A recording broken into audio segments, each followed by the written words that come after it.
What is happening, everyone? It's me, Distance, back with another Behind the Beat, and today I'm going to show you how I produced my new track, You Wouldn't Listen. It's out on Chestplate right now alongside Display Only, so go and check that out if you haven't already. So as you can see, I use Cubase. I have dabbled a little in Ableton, which you might see for some previous videos, but the majority of my productions are in Cubase. I've used it since, I don't know, I think I was about 21, something like that. So anyway, let's have a listen to this. This is You Wouldn't Listen.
There we go, you get the idea. So this track, like many of my tracks, has come around by me first creating a melody. What I kind of do is have like a little bit of a jam on the keyboard. You know, I kind of go through some presets I've made or existing presets in some synths and basically keep, you know, having a muck around until I come up with something that kind of grabs my attention and makes me want to carry on. In this case, it was using Vital. I think I made this sound. If you ever listen to this.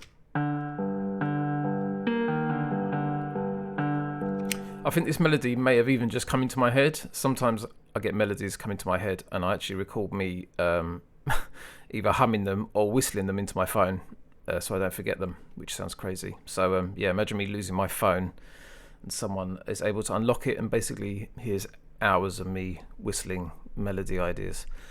So yeah, I made this melody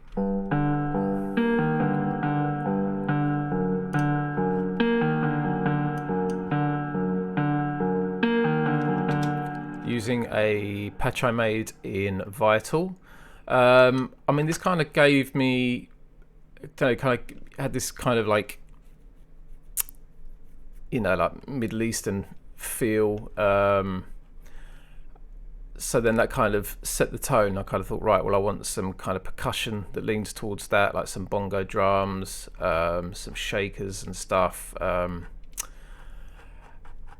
I wanted the drums to not sound too electric, so nothing, you know, like kind of that sounds like it could have come from a drum machine, if you know what I'm saying.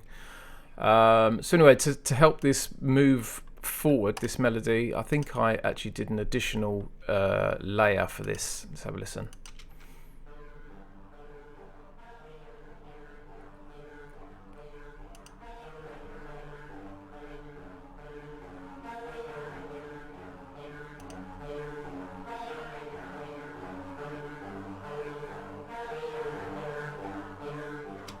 So basically this one is just kind of creeping in slowly. You can see this curve here, that's automation for the volume. So I am automating the volume, so this is getting louder. So together,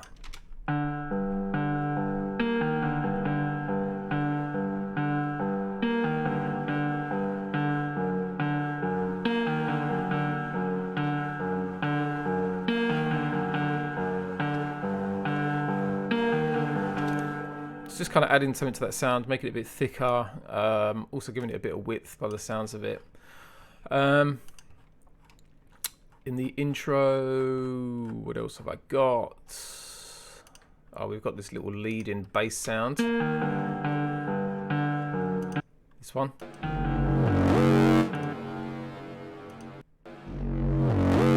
Which I made using Massive X. If you're not using Massive X by Native Instruments, you really should. It's an amazing synth.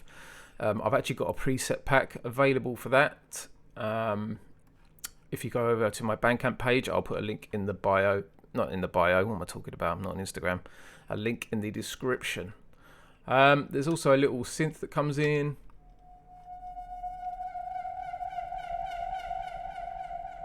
Just to give us the idea that something's going to happen.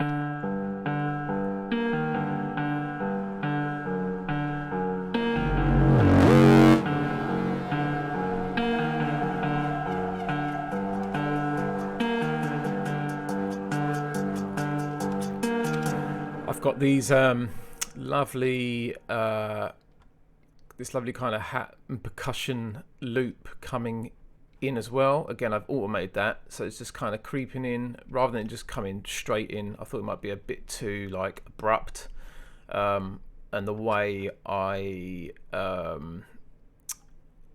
created this melody and the way that this is working and building, I thought that would work with the rest of the tune. So it's, you know, there's nothing quite abrupt, out of the ordinary happening yet. But that's it. The intro is very, very bare. There's not a lot in it. There's just that melody. I don't do normally, obviously because I'm a DJ, I like having percussion or drum sounds from the beginning because it helps you mix. But in this case, because the melody is, you know, almost on the one, almost, it's kind of, I'm using, if I was mixing this, I'll be using this melody as my, you know, the kind of guide for my beats. Makes sense? Cool. Anyway, let's head over to the drop.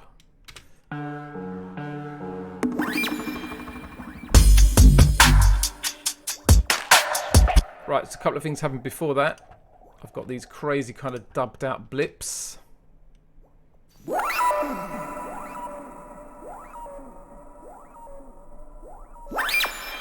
Which are kind of going throughout the whole tune actually, but you kind of forget they're there, and they're just adding like a little bit of sauce, just like a little something to keep you know, a little bit of ear candy. Also leading into the drop, I've got these congas or bongos.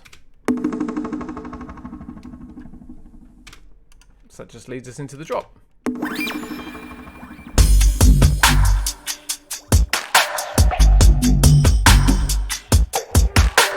So let's talk about bass. The bass I programmed in Albino. What am I talking about? Albino 3, which is a Rob Pappen synth. Very, very popular in the early days of dubstep. I think you can probably get it somewhere. I think it's discontinued, but I'm sure you can find it somewhere. Because I purchased these years ago, I think I'm able to still access them and download them.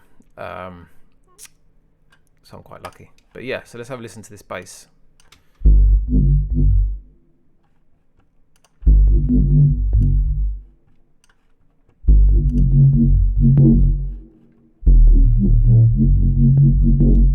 So we've got a little bit of compression from waves using the R comp.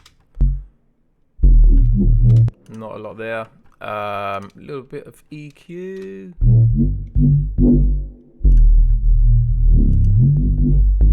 Just taking out a little bit of the muddiness, giving the little kind of lower mids a little boost so it kind of registers on different sound systems. And I've turned it into mono. So this is a great plugin, the S1 Imager by Waves. You can increase, you know, or manipulate the stereo width of the sound, or by bringing it down, you're basically just making it mono. And because it's sub, it's quite nice. And because I used to cut dub plates and have my music on vinyl, you want to have your sub in mono, otherwise the lathe has a big problem trying to cut that into a lacquer. Something else I've done on here, which I don't normally do, is I have sent my sub to a reverb. So I'll show you what that sounds like without that.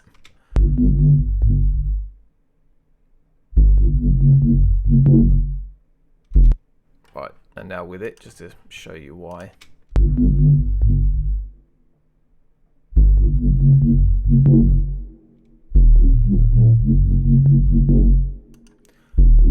I just felt for some reason this sound worked really well with a reverb. Like I said, normally I wouldn't put a reverb on my main like kind of sub bass or mid bass like this, just for mixing reasons. It can make stuff quite muddy. But if we come over to the reverb I'm using, which one was it? You can see I've taken out all the bottom end and I've sculpted it further still and given it a little boost just so that so just getting that a little higher sounds when they pop up, just gives them a little bit of ambience. Right then, so the main things everyone seems to love talking about is bass and drums. So let's have a look at the drums, shall we? It's nothing too complicated. So I've got the original percussion sound from the intro.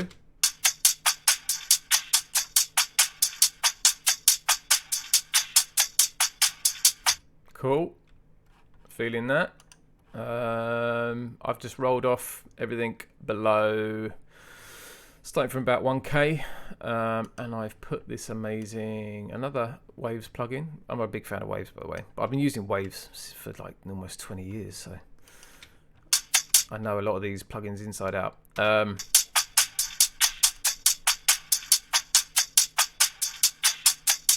So what am I using this for? I'm using this, so a lot of people use this doubler plugin as a harmonizer. So if you had a vocal and you wanted to harmonize that vocals and make it sound like you've got like, you know, 3 vocalists instead of 1 to make it a bit thicker, you would use this doubler. I used the doubler as a like a stereo width tool or an imager. So you've got these 2 points here. One's panned left, one's panned right. And if you look at these descriptions here, you've got a slight delay between these, and that's basically how we perceive stereo, is we hear the left side before the right side, or we hear the right side before the left side. I can go into that more deeply on another video. But so you've also got this white one here. This one is the direct signal. Okay, so this would be like if I turn those 2 off.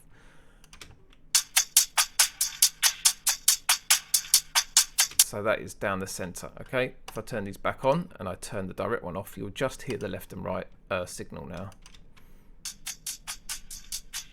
Right, so can you hear straight away how wide that is? So if you wanted this to sound really, you know, nice and wide, you wanted to make some space in the, you know, in the center, so you're not mudding up your mix, because most sounds that we put into our tracks, let's be honest, are centered, and then we pan them, don't we? But this is a really good way to clean out some of the stuff in the center.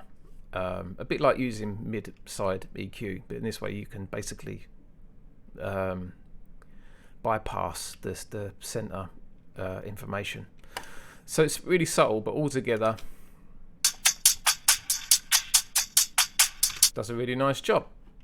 So yeah, make sure you have a little look into that. Right, and what else have we got going on? We have got these little sounds. So that's a cool sound. So I'm pretty sure I made this sound. Can't remember how I made it. Okay, it might have come from a loop. It sounds like an old kind of break, and I've cut it up and put some effects on it. There's no processing on that at all, or EQ. You'll find this a lot in my projects. I really kind of under-engineer so many people with their mix downs, and the issue with watching YouTube is it kind of makes you feel like you have to do all this stuff. You have to compress, you have to EQ, you have to, you know what I mean? Like it just, you just want to do stuff, don't you? You watch a YouTube video, you go, right, that's it, I'm gonna go for all my tracks, I'm gonna take out all the low end, and I'm gonna use this compressor because I've just seen a really cool like promotional video on it. And a lot of the time, this is what I always try and ram home to everyone, is the most powerful part of your mixing is the gain staging.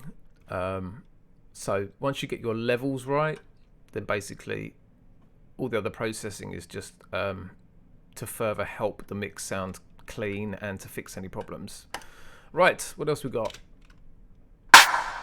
Oh, lovely snare. So I had a real issue with this snare. What happened was I had this sound, but the original sound had a really horrible hissing sound every time it came in. Right at the beginning, it was going like that every time. So I took the snare. I actually did a little YouTube short on what I did, and I put it into a Steinberg piece of software called Spectral Layers, and you're able to basically remove imperfections from samples. So anyway, the snare sounds really good now. It's kind of more of a block than a snare. Let's have a look, see what I've done to this. Okay, so a bit more going on this one. I've got this lovely little clipper. See, look, it's taken out some real peaks that we just don't need. Like, they're just not adding anything to this.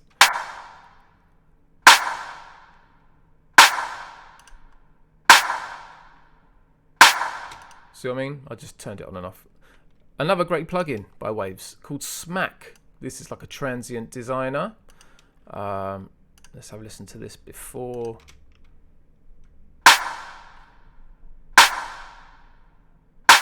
And now with.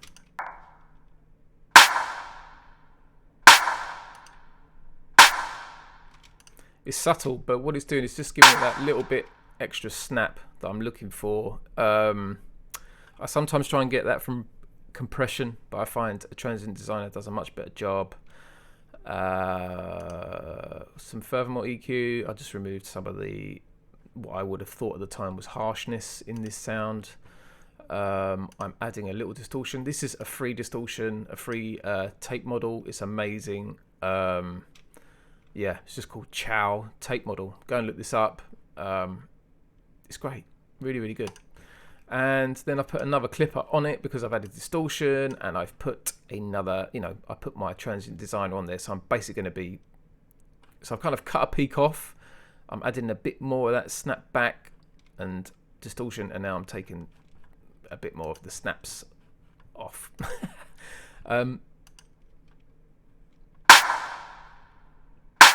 They're already quite subtle, but again, it's just going to help me later down the line when I'm mastering and mixing everything. Right, kick. Oh no, that's not a kick.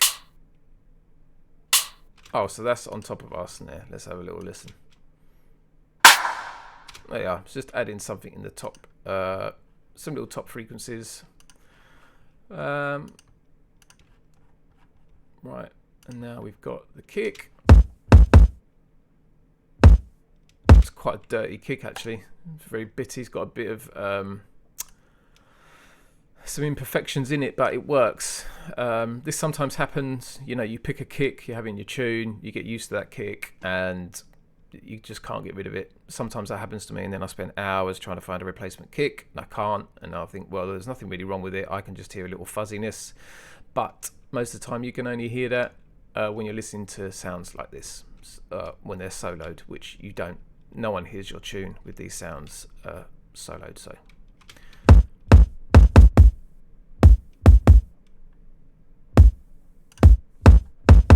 So anyway, I've added some distortion.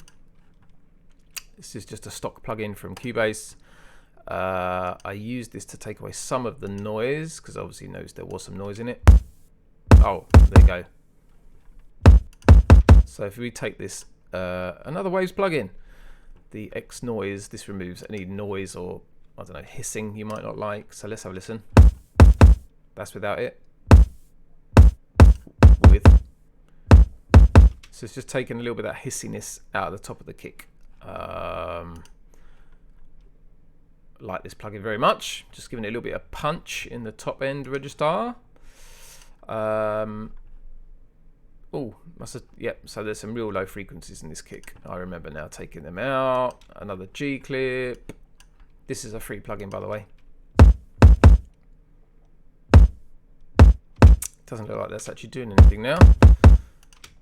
So I don't know if this happens to anyone else, but when I do these videos and I go back, you know, sometimes you do wonder what you were doing, because there's things that just aren't doing anything. But that's normal, like because a lot of the time these aren't mix projects, they're, you know, production projects. Like I'm making the tune and it just so happens then you're mixing your track in your production file. So yeah, there's bound to be elements of it that you've had in there for a creative reason, and then, you know, as you've moved on and started mixing, you've realized that you just don't need those things, but they get left on. Right, cymbal. No explanation needed, just helps it. Drop.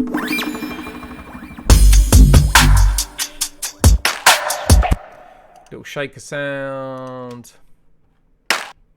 Very nice. Another little shaker sound. Oh, that's a little swoosh lead in. There you go, there's all the percussion sounds.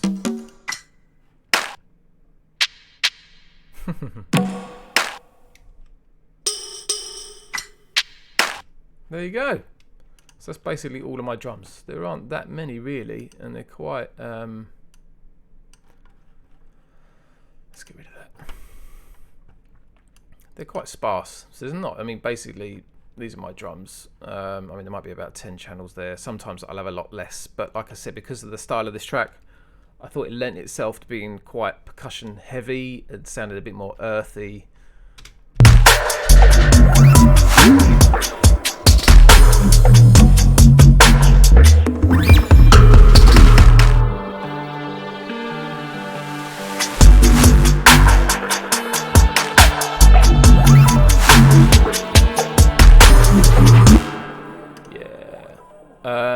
So another thing going on, which I like adding, and it's the kind of thing that's there, and I don't think people would necessarily notice it straight away, but I love having pads going on in the background.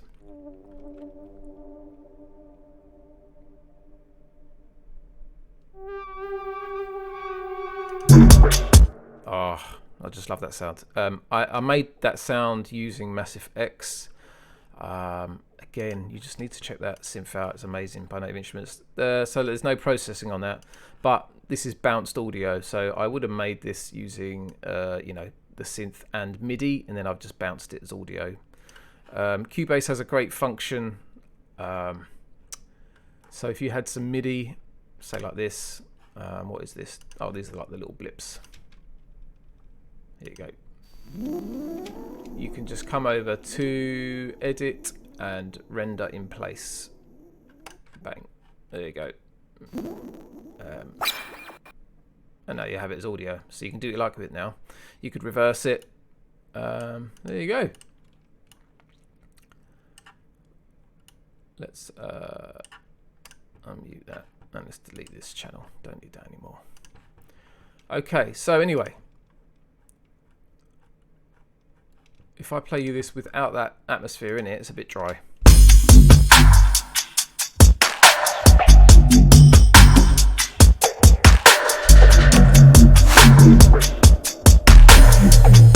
So if I put it back in.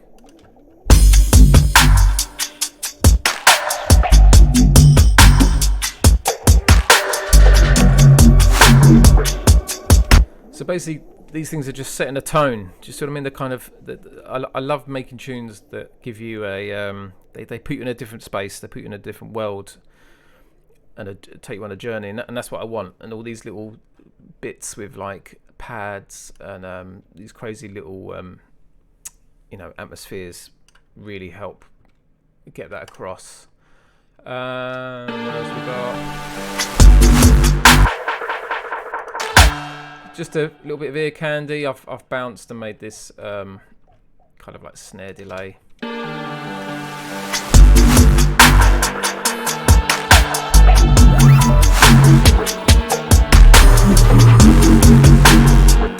And as we come into bar 51 or bar 49, I've brought in this synth.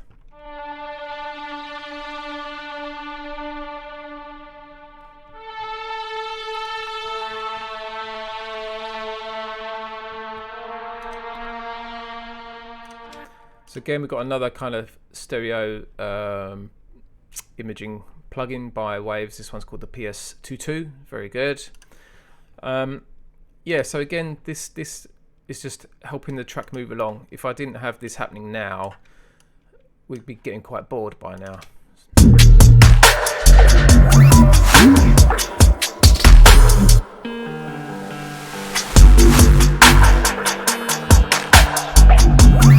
Basically, it just sounds like the first half of my track, so I like adding things like this. It just helps the track move along.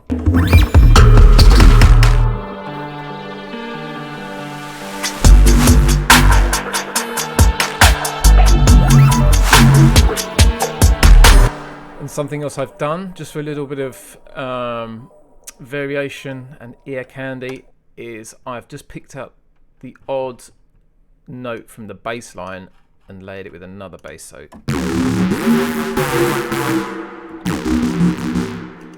This is a patch that I made in Albino Free. This is what Albino Free looks like, by the way. So most of the dubstep tracks from like 2000 and between 2000 and gosh, like 3 to 7, most of the basses you would hear were either coming from Albino or Massive, or some of the Fruity Loops kind of stock synths.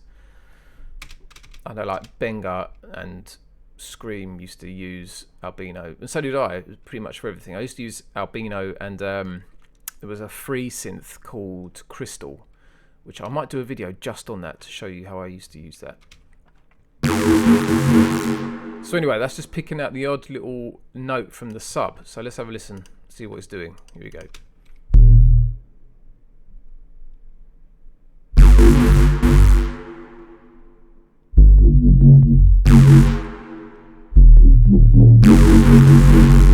See?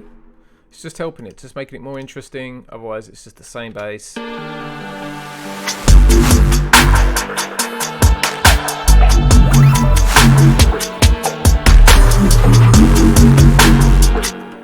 And I think that's the key with, like, or the thing with great production is when the listener's listening to it, you don't really notice all these little elements, but they're just helping your tune move along. And I think that's what people, majority of producers I speak to, struggle with, is finishing tunes. And I know because I've spent years doing it, but I'm able to overcome finishing tracks, and I can do it quite easily now. And it's because I've learned all the tricks to help it move along and to almost trick your ears, you know, or just keep your ears happy, so you're not feeling like you're getting bored and you're just hearing the same loop. Because what used to happen is, you know, you'd make the main drop,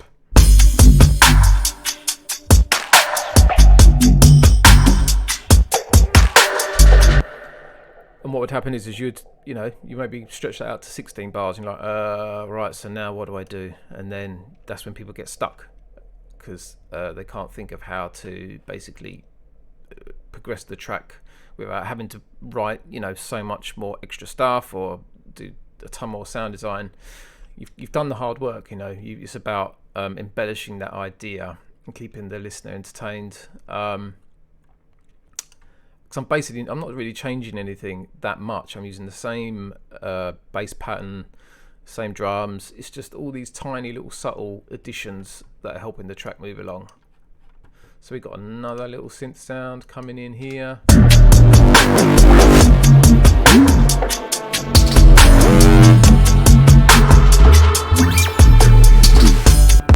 So this is just helping us feel like something's about to happen.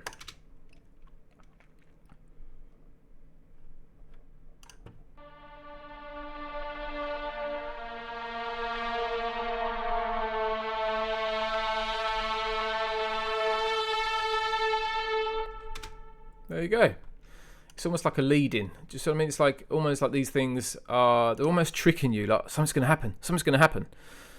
And that's another great way to help your tunes move on. Is like you create this constant feeling of though stuff is changing and stuff is happening when necessarily it doesn't have to.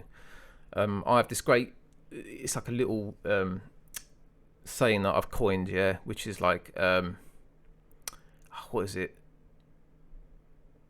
Oh man, I've forgotten my own little saying. It's like swoosh, strip, swoosh, splash. So basically, to help your tune move along, you get to the end of like a section and you strip it down. So we've stripped it down, and then you'd put in a swoosh, like a, and then a psh, and basically you go back into the same thing. But because you've made that little mini breakdown and like a rising sound and then a crash, it's just tricking people's ears and thinking, oh, something's going to happen. But because you've had a good idea originally, and you just go back into that, it just sounds like you've done something fresh and new when you might not have done. Right, so when we get to here, bar 73, to further embellish our track, I've put in some additional little mid basses.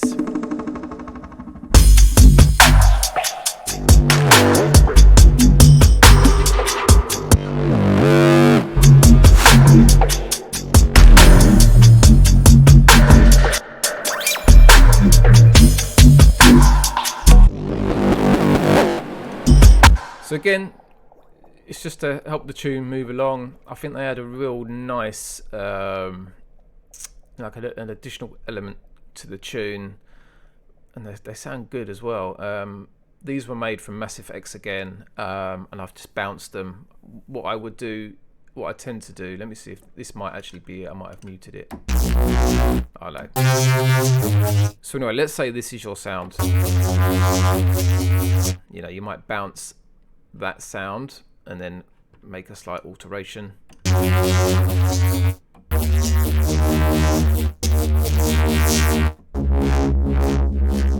then you might bounce that. See what I mean? And then you've got like variations of the same bass, but slightly, you know, like an alternative to then. So you can cut them up like I've done here and place them in your track to just make the tune seem more interesting. What else is going on? So one thing I've been doing more and more in my tracks as well is I'm leaning away from. I used to get so bored. So basically, in the olden days, the old dubstep producer days, everyone used to follow the same formula, and it was formula, and it would be to, you know, your track dropped at 33 bars, and then I think you had, you know, you went up to like bar 69 or something, you know, and then you had like you had a 16 bar break, and then you come back in. I got so tired with that, so I lean away from that now. I have like tiny little breaks, and then I come back into my tune. Then here I've got a bit of a longer breakdown, and then one last kind of pass of the meat of the tune. So let's have a listen to the breakdown.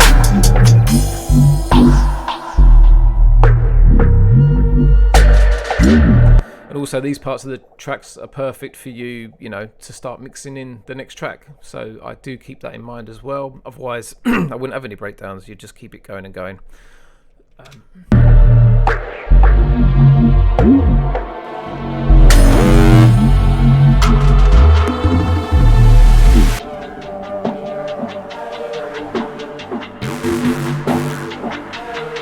And I'm introducing, you know, that main melody again from the intro.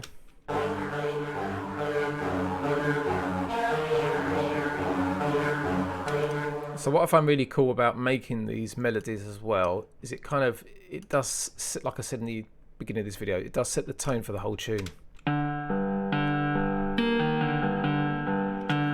Because from this I was able to come up with the idea of the bass. You know, I'm picking out notes from that melody, like boom, boom, boom, boom, boom.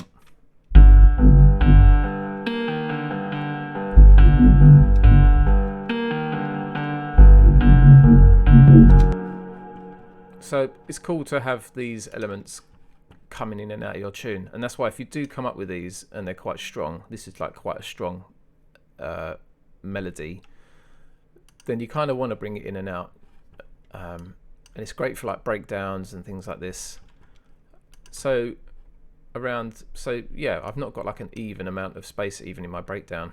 But we drop back in at 115 bars. I don't think we're doing anything crazy. I might have, dare I say it, I might have just literally copy and pasted what I did earlier.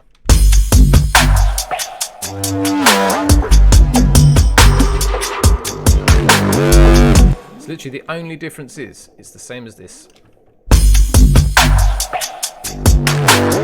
The only difference is I've pitched up this bass that's over here an octave higher. So look, it's gone up 12 semitones.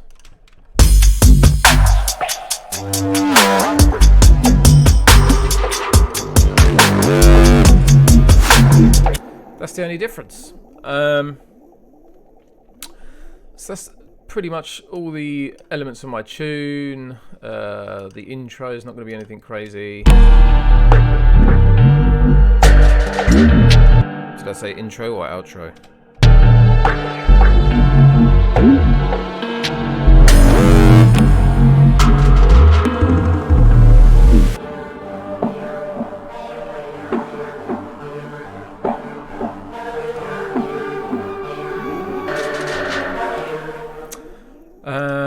I don't know whether to touch upon mixing. But if you have a look, how many channels we got? We've got quite a lot of channels, but we've got all of these channels with no processing on at all. So do you remember me saying I don't do that much processing? Where the majority of my processing always tends to happen is drums. Drums always will take the most processing, and that is dependent on what samples you're using. A lot of the processing over here for the synth sounds are purely creative. Hang on a moment. Let's just open that up again.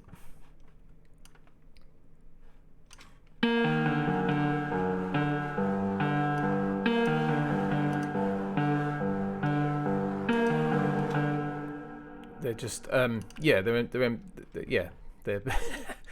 they're creative processing. It's not necessary for mixing. So look, without all this stuff, I mean, listen to that. So I've added a rotary, which is kind of like, it's got a cool vibe, and then I've added another waves plugin, which is called Berserk distortion plugin. Nice. And Absinthe. People don't realize you can use Absinthe as an effects. Mate, Absinthe is so sick. Such a shame that they've discontinued it. How dare you? But I'm lucky because I've got it. Most people probably got it, don't even realise. But yeah, it's definitely worth delving into Absinthe. I have a video on that as well, so go back and have a look at my tutorial on Absinthe. Also, if you're interested in these bass sounds or synth sounds, a lot of them are from my preset packs. I sell them on my Bandcamp. I'll put that down in the description. Also, don't forget to like and subscribe. I'm going to try and keep the content coming. Also, check out my other playlist. I do like a very short mini series called Bass Basics, where I show you how to make basses in like kind of less than 3 minutes. So they're really nice short videos. Anyway, let's get back to the mixing. Sometimes I group my drums.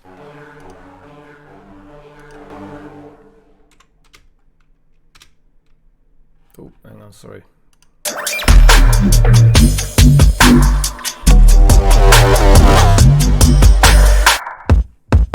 So yeah, what I've done over here, you'll see I've got a drum bus.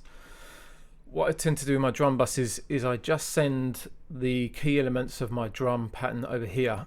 So in this instance, it's just a kick and the snare.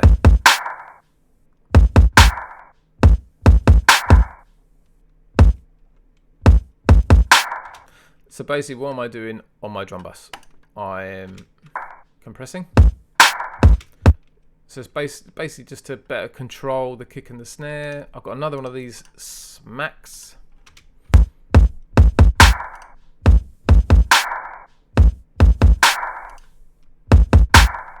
So you can really hear what that's doing on the snare. And now my tune stopped. Hang on, let's take it back a bit. Where are we? Where's all my sounds?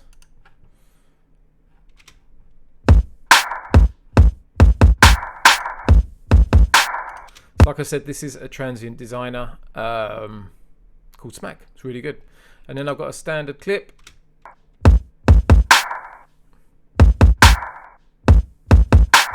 It's just taking off all these peaks, which are just, they're not adding anything to our tune. So yeah, they're gone. My master channel. Oh, I don't want to go into mastering today. Anyway, hope you enjoyed this video. I hope it's kind of given you some ideas about producing your own tunes, with a little bit of insight on how I approach making my music, why I do the things I do. I might do a video just on some of the plugins that I'm using and why I'm using them and how to use them. And I'm always doing little sound design tutorials, so look out for those as well. Yeah, I'll do another one of these soon. If there's any one of my tracks you would like me to go through, comment down below and I'll do my best. Till next time, peace.